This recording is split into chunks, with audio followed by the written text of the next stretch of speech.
Oke, jumpa lagi dengan saya Taufik di LNG Academy. Hari ini kita akan belajar lebih dalam lagi mengenai klaim, khususnya peran dan tugas broker dalam menangani klaim. Pengetahuan tentang mengurus klaim, kemampuan dalam mengurus klaim itu menjadi salah satu syarat penting dari seorang broker. Dan itu diuji ketika mengikuti tes keahlian sertifikasi di Lembaga Sertifikasi Profesional Perasuransian LSPPI. Salah satu yang diuji adalah pengetahuan dan pengalamannya di dalam mengurus klaim. Itu artinya salah satu syarat bagi sebuah perusahaan broker atau seorang broker, dia harus paham mengenai klaim, menangani klaim asuransi. Oke, seperti apa fungsi broker di dalam mengurus klaim? Sebagai broker, kita menguasai dan menjelaskan kepada klien kita bagaimana proses klaim, mengerti bagaimana klaim asuransi itu diselesaikan, kapan kita mencatatnya, kapan kita melaporkannya, dan bagaimana proses mengurusnya dan sampai selesai. Nah, khusus bagi broker, kita berada di pihak klien dalam mengurus klaim, maka kita punya strategi, punya cara bagaimana mengurus klaim dengan baik. Dengan baik itu, pertama, klaimnya itu diganti oleh asuransi, dilaporkan dalam waktu yang sesuai, kemudian hasilnya maksimal dan waktu yang cepat. Kemudian meningkatkan kapabilitas tim dalam pengelolaan klaim. Nah, salah satu persyaratan dari OJK juga bahwa di setiap perusahaan broker asuransi mempunyai tim, mempunyai orang dan tim yang bertanggung jawab terhadap klaim. Nah, di sini kita perlu meningkatkan kemampuan bagaimana tim klaim itu berjalan dengan baik.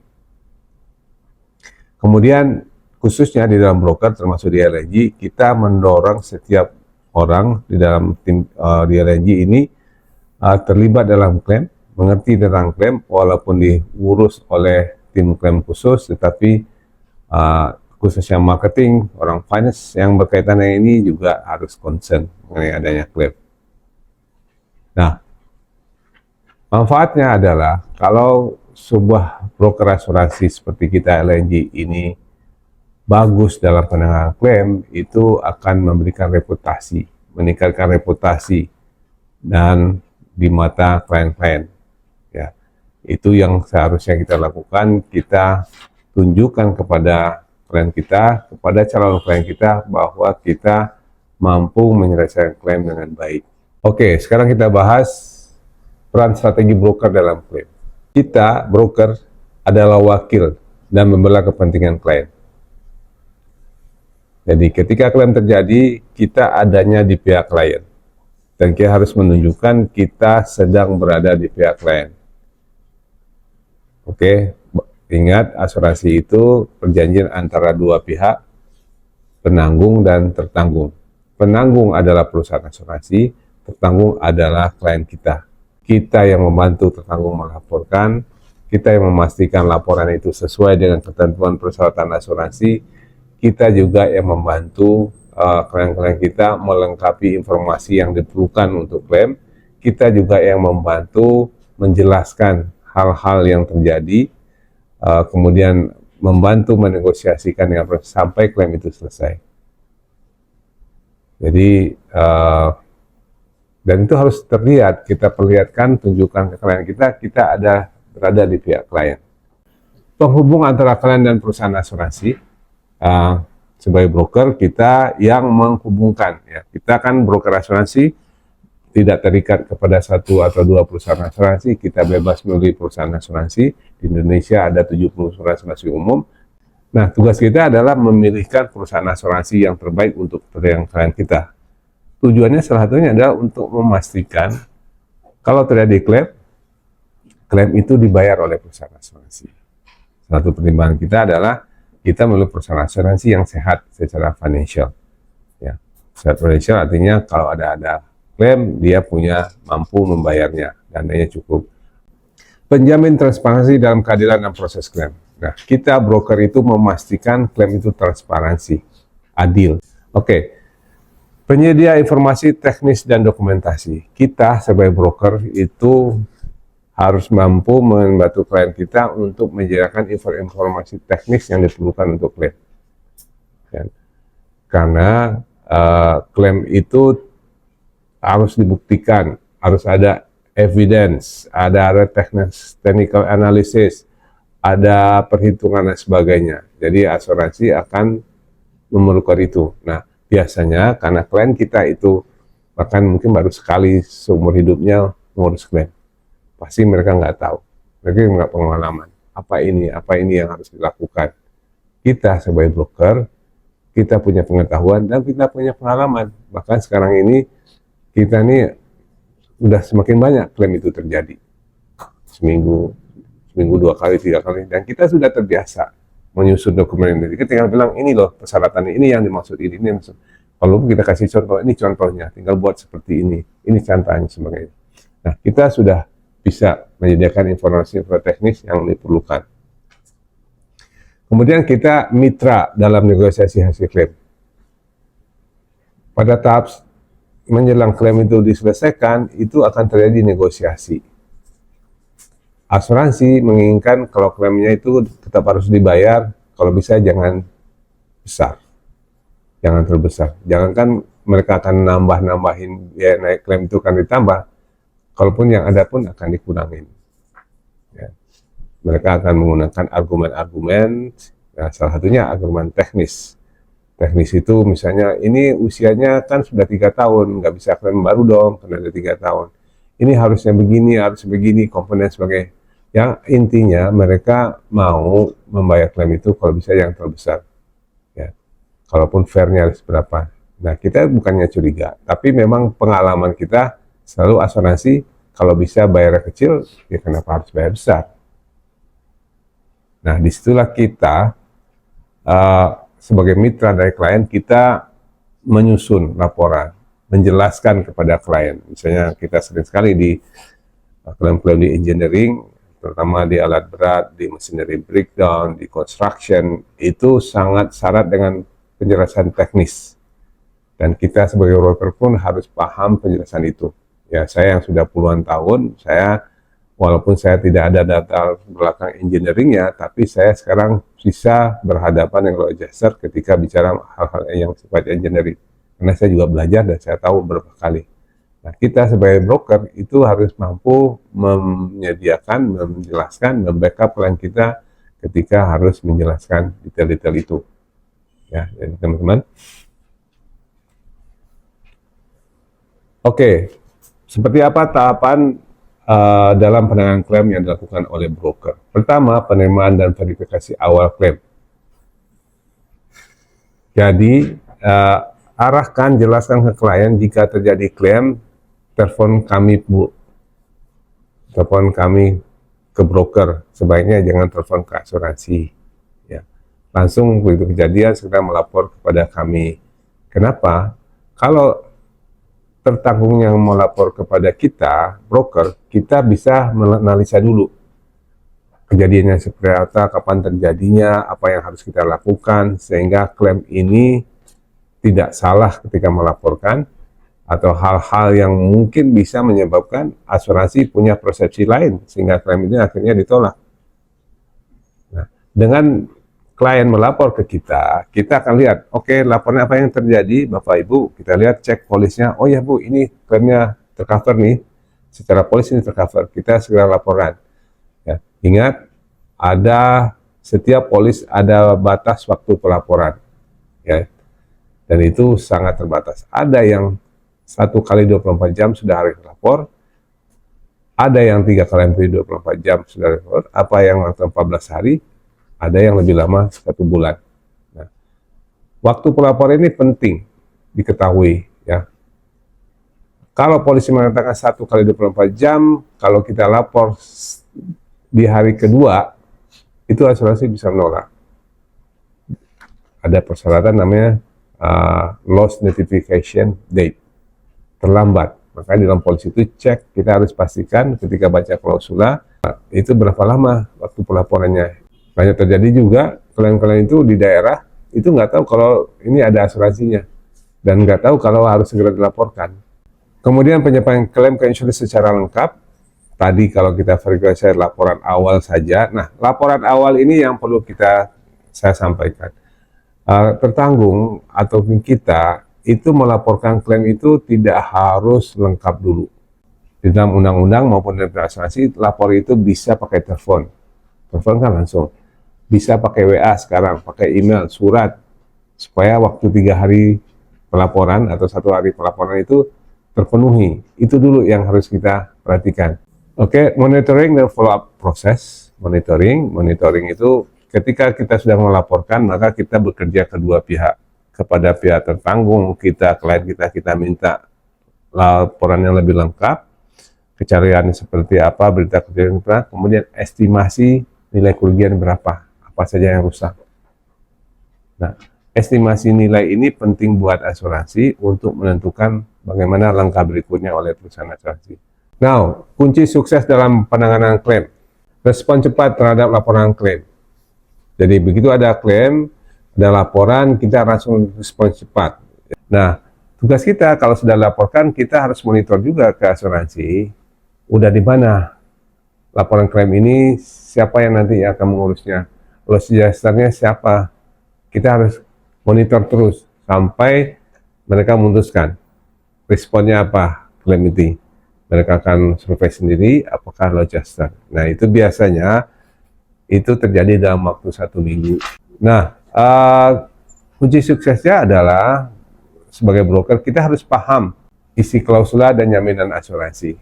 Kemudian tugas kita agar klaim sukses ada kita komunikasinya efektif, baik ke pihak asuransi atau loss adjuster maupun yang tertanggung. Jadi kita harus komunikatif, menjelaskan kepada asuransi apa menjelaskannya adjuster minta data-data ini, kita minta ke klien. Nah, bukan hanya sekedar minta, tapi juga kita jelaskan ke klien kita.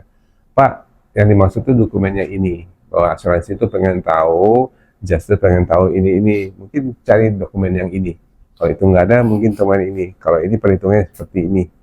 Ini perlu Pak, karena asuransi loss adjuster mau memastikan penyebab dan sebagainya. Nah, kita yang membahasakan. Kalau nggak, dengan pengalaman kita, dengan klien-klien sebelumnya, kita contohkan, Pak, yang kayak begini Pak, atau saya coba cari informasi ya.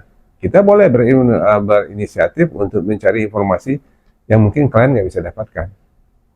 Misalnya, ini Pak, ada contoh Pak, yang sama. Wah, kami nggak ada Pak, kami di daerah di sini nggak ada contoh. Cepat saya carikan kalau ini saya. Jadi kita yang proaktif menawarkan solusi. Ketelitian dalam dokumentasi. Nah, ketelitian dalam dokumentasi ini sangat penting. Ya. Jangan sampai ada di dalam dokumen itu yang justru merugikan, bahkan bisa menyebabkan klaim tidak dibayar. Jadi kita periksa dulu, cek dulu dokumen-dokumen ini sudah sesuai belum, itu mendukung apa belum, atau malah bisa mempengaruhi hasil akhir dari klaim. Kemudian kemampuan negosiasi dengan persuasi. Negosiasi dan persuasi ini penting ya. Oke. Untuk bisa menghandle klaim dengan baik, maka harus menunjukkan kompetensi yang dimiliki oleh broker. Pertama, pengetahuan teknis polis dan produk asuransi. Itu sudah sangat wajib ya. Jadi orang yang mengurus klaim itu dia paham polis asuransi, coverage-nya, exclusion-nya, hal-hal yang membatalkan dan sebagainya, harus paham ya. Maka dia harus ya, orang yang memimpin klaim itu harus sudah punya level 5 atau sudah lulus APAI CIIB, sudah pengalaman 3 tahun dan sebagainya, itu harus paham. Kemudian keterampilan komunikasi dan presentasi. Oke, ketegasan dalam menyampaikan posisi klien. Nah, perlu juga kita tidak kasar, kita tidak ini, tapi kita perlu tegas. Kemudian manajemen waktu dan prioritas. Nah, kita di LNG sebenarnya kita sudah punya timeline goal untuk klaim-klaim tertentu. Misalnya untuk kargo yang kecil kita waktu 3 bulan seharusnya kita sudah selesai. alat berat juga dalam waktu 3 bulan harusnya sudah selesai. Ya. Kemudian ada juga ketentuan dari OJK, realisasi pembayaran klaim itu 30 hari sejak terjadi kesepakatan. Nah, selanjutnya kita bahas apa tantangan kita sebagai broker ketika mengurus klaim. Sebagai broker, kita harus menawarkan jaminan yang maksimal. Jadi kalau bisa klausula-klausula yang memberatkan, yang membatasi itu kita kurangin, sehingga polisnya tidak ada yang ditolak. Nah, kedua, dokumentasi tidak lengkap atau tidak sesuai. Nah, bagaimana kita bisa membimbing klien kita untuk memberikan dokumen yang sesuai? Ya. Ingat, tidak semua, sebagian besar klien kita itu belum pernah mengurus klaim sebenarnya, atau mereka belum pernah kejadian semuanya. Keterlambatan, kalau keterlambatannya itu datang dari klien, ya kita sebagai broker kita cukup aman. Yang salah adalah klien. Tapi kalau keterlambatan yang dilakukan oleh kita, maka bolanya diri kita. Itu kita jadi beban. Jadi tolong pastikan jangan sampai kita bolanya diri kita. Risikonya diri kita. Konflik antara tertanggung dan penanggung. Nah, konflik itu biasanya dari segi pembayaran, dari segi yang dijamin dan tidak dijamin. Oke, konflik antara tertanggung dan penanggung, kurangnya pemahaman klien terhadap isi polis. Nah, disinilah posisi kita, disinilah tugas kita berada di pihak klien. Karena memang tertanggung, pemegang polis itu tidak paham isi polis asuransi. Oke, berikut cara mengatasi klaim. Cara mengatasi kendala klaim. Pertama, edukasi dan sosialisasi kepada klien sejak awal. Nah, tugas kita sebagai broker itu menjelaskan jaminan asuransi polis sejak awal. Bagusnya ketika mengirimkan polis itu dilengkapi dengan penjelasan, summary of insurance, covernya apa dan sebagainya. Kemudian checklist dokumen klaim yang standar. Kita sudah harus punya checklist. Apa saja yang harus dilengkapi, yang harus ada setiap ada klaim. Kemudian review polis secara proaktif bersama klien. Ya, kita secara rutin ketemu dengan klien, jelaskan lagi coverage-nya apa, jaminannya apa. Ya. Nah, untuk itu kita hanya sendiri harus punya pengetahuan dan mampu menjelaskan. Kemudian hubungan baik dengan loss adjuster dan insurer. Walaupun kita berada di pihak tertanggung, tapi kita juga perlu menjaga hubungan baik dengan loss adjuster. Ya, sebenarnya loss adjuster bukan musuh kita, mereka partner kita. Hanya saja mereka berada di pihak asuransi secara teknis. Nah, tugas kita adalah membantu loss adjuster supaya mereka bisa mengambil keputusan yang fair. Pendekatan solutif dan berbasis data. Kita harus punya dokumen, punya analisa data-data. Nah, itu solusi. Sehingga diambilnya win-win, ya. Win-win solution, ya.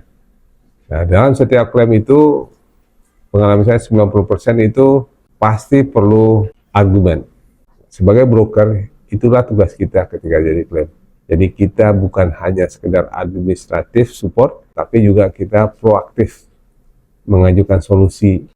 Oke, sebagai kasus pertama klaim kerusakan alat berat, bukan kerusakan, ini ada kehilangan alat berat sebanyak 17M. Oke, mungkin kehilangan alat berat bisa juga $1 juta. Kita pernah mengganti klaim beberapa tahun yang lalu, klaim alat berat dump truck seharga $1 juta lebih. Itu kita selesaikan nggak sampai 6 bulan.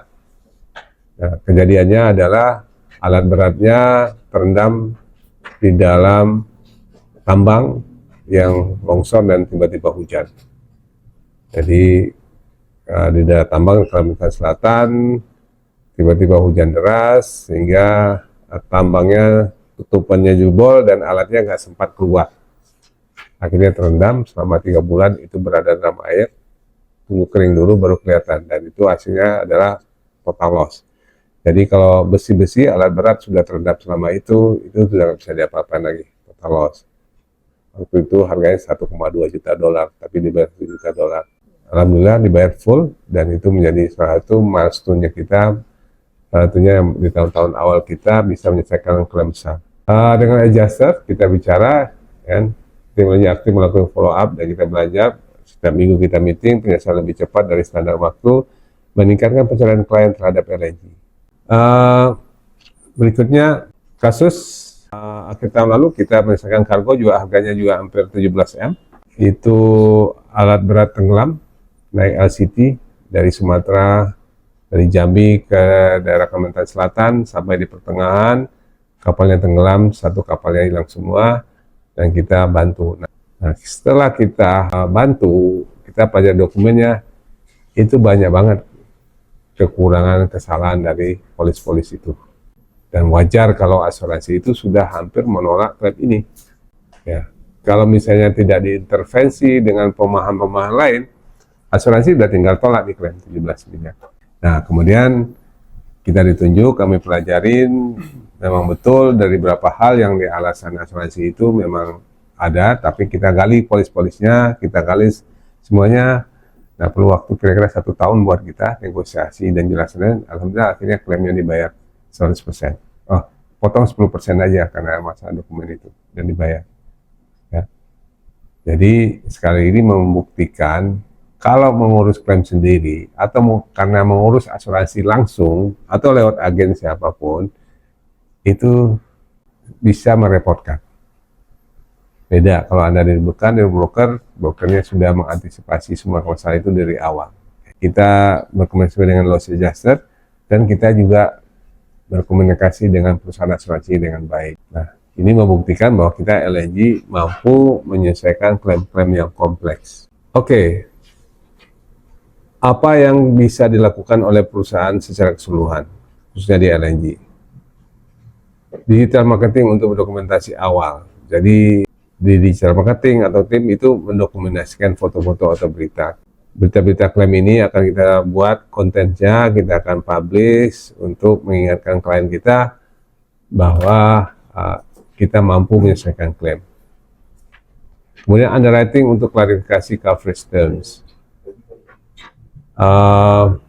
Ya, tim underwriting baik di Renex maupun di NB itu perlu mengklarifikasi coverage terms and condition. Pastikan terms and condition-nya itu maksimal dan mengcover. Marketing untuk komunikasi dengan klien. Jadi nanti daftar klien itu juga bisa dibawa, bisa di-share ke klien membuktikan kita ada bayar klaim. Customer service untuk update dan monitoring legal dan kasus disputable atau kasus litiasi. Jadi kasus-kasus yang perlu yang dispute dan perlu bantuan hukum kita jelaskan. Oke, peran data dan teknologi dalam klaim asuransi. Penggunaan CRM legacy untuk tracking klaim. Nah, kita belum mengusahakan, tapi suatu saat kita juga perlu mulai otomatisasi pengingat follow up dan tenggat waktu. Jadi ada otomatisasi email yang mengingatkan lanjutan 12, riman 1, riman 2, riman 3 tentang dokumen. Kemudian penyimpanan digital dokumen secara klaim aman digital kita. Dashboard klaim untuk monitoring progress. Harus sudah ada lihat status klaimnya di dashboard supaya kita monitor. Analisis data klaim untuk perbaikan sistem. Data-data yang ada kita analisis supaya sistemnya lebih baik. Apa indikasinya kalau kita sudah berhasil menangani klaim dengan baik? Pertama, tingkat keberhasilan klaim itu settle-nya flash dispute itu tingkat keberhasilan klaim kita itu tinggi. Artinya setiap klaim yang laporan dan claimable itu sukses kita bayarkan settle. Nah, semakin banyak persentase keberhasilan kita menyelesaikan klaim, kita semakin reputasi bagus. Jadi kita harus sampaikan ke klien kita bahwa dari 100 klaimnya kita 99% settle klaim. Ya. Waktu penyelesaian klaim, days to settle, kita sudah punya tenggat waktu. Kalau untuk kargo simple itu 3 bulan sudah harus selesai dan sudah kita buktikan alat berat juga 3 bulan harusnya sudah selesai. Kemudian nilai klaim yang dibayar, nilai klaim yang diajukan kita harus punya juga berapa klaim yang diajukan bisa disediakan. Kepuasan klien dan loyalitas jangan panjang. Kalau kita sebagai indikator bahwa kita bagus nilai klaim adalah itu klaimnya jangka panjang. Dan itu yang harus kita jadikan. Jadi klaim ini kita jadikan supaya membuat hubungan kita dengan klien jangka panjang. Ya. Seharusnya kalau kliennya itu fair, mereka nggak akan pindah-pindah kepada kita. Kalau kita sudah buktikan klaim kita bayar. Tapi nggak jalan juga. udah klaimnya besar, bayar semua, klaim berikutnya tetap pindah. Reputasi broker di mata asuransi dan klien. Jadi kalau kita bagus dalam penyelesaian klaim, maka reputasi kita dipandang baik oleh klien-klien kita di market. Oke, hal-hal yang harus dihindari ketika mau klaim. Meremehkan pentingnya dokumentasi awal. Ya, kita harus serius, harus bimbing klien kita ketika menyediakan dokumen-dokumen yang diperlukan sejak awal. Yang harus dihindari adalah memberikan janji hasil klaim yang berlebihan. Hal-hal yang harus dihindari menunda penyampaian klaim ke asuransi. Nah, ingat ya, itu tadi ya.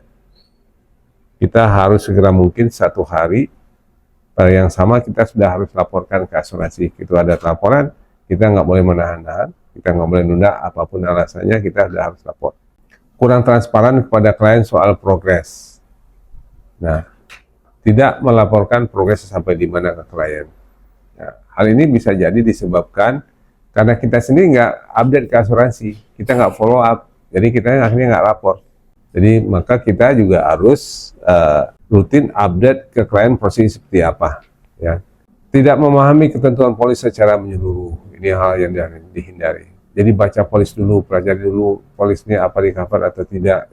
Oke, bagaimana kualitas pelayanan klaim kita meningkat? Pertama, pelatihan rutin tiap tim klaim dan marketing. Seperti hari ini.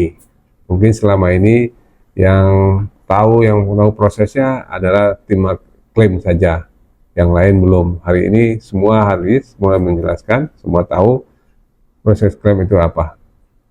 Kemudian simulasi penanganan klaim, role play dan case study kalau perlu, nanti kita contohkan.